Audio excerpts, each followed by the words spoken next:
J'explique tout de suite. On doit tourner une vidéo pour un partenaire dont j'étais le nom pour éviter la publicité sur la CAN.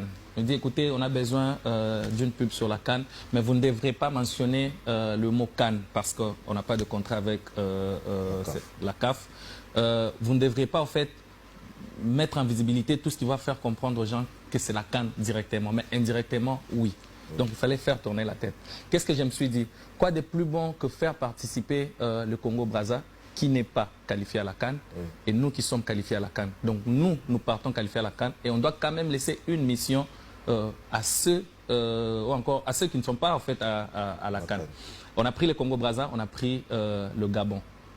On passe le message, on rigole un peu. Papa, après à la fin j'ai dit écoute, nous c'est le temps, on doit voyager et au moment où on veut partir, il y a un gars en fait avec une varette au Congo-Brazzaville qui vient juste derrière nous et dit non, s'il vous plaît, est-ce que je peux partir avec vous?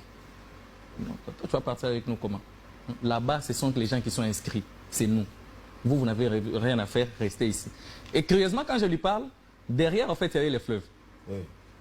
Automatiquement. C'est l'idée en fait qui vient en tête, je lui dis vous restez ici, vous n'avez rien à faire. Surveillez le fleuve.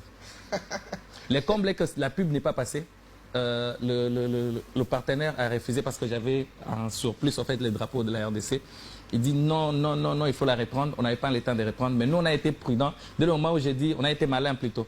Dès le moment où j'ai dit surveiller le fleuve, les gens qui étaient à côté, ils ont grave ri. Il y avait un papa avec sa famille, ils ont grave ri. J'ai dit mais qu'est-ce qu'il y a de rigolo ici? Non mais le fait que tu dis surveiller le fleuve, j'ai dit ben on s'est décidé en fait de faire un autre contenu à part qui était pour nous. Dès le moment où le partenaire a refusé le contenu, nous on a pris notre contenu, on l'a publié directement.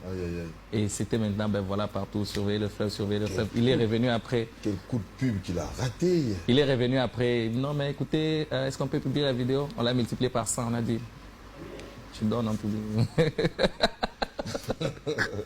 Et il n'est plus revenu. Il n'est plus revenu. Dites-nous un peu, après avoir lancé la vanne, je crois qu'il y a eu des Alors, insultes. on lance la vanne. Est-ce que les gens, oui. On lance la vanne. Il y a eu un retour à la fois positif et négatif. Mais merci, une fois de plus, je le dirai, à ceux qui ont pris cette blague positivement, ceux qui ont pu la répandre encore positivement. Merci à mon fils Serge Ibaka. Singila, il avait fouillé comme ça à Abidjan là-bas, où j'étais quelque part là dans un maquis, je buvais comme ça tout en surveillant les fidèles. Je l'ai vu, j'ai signalé les autorités, on l'a attrapé, on l'a rapatrié. Il était rentré aussi surveiller le fleuve. En fait, tout de suite, ceux qui connaissent l'humour, ils l'ont bien compris. Les gens qui n'ont pas pris le temps de réfléchir se sont directement dit mais comment est-ce que ce gars ici peut demander au Brazzaville de surveiller le fleuve? Ça c'est une insulte. Non, or c'était pas ça.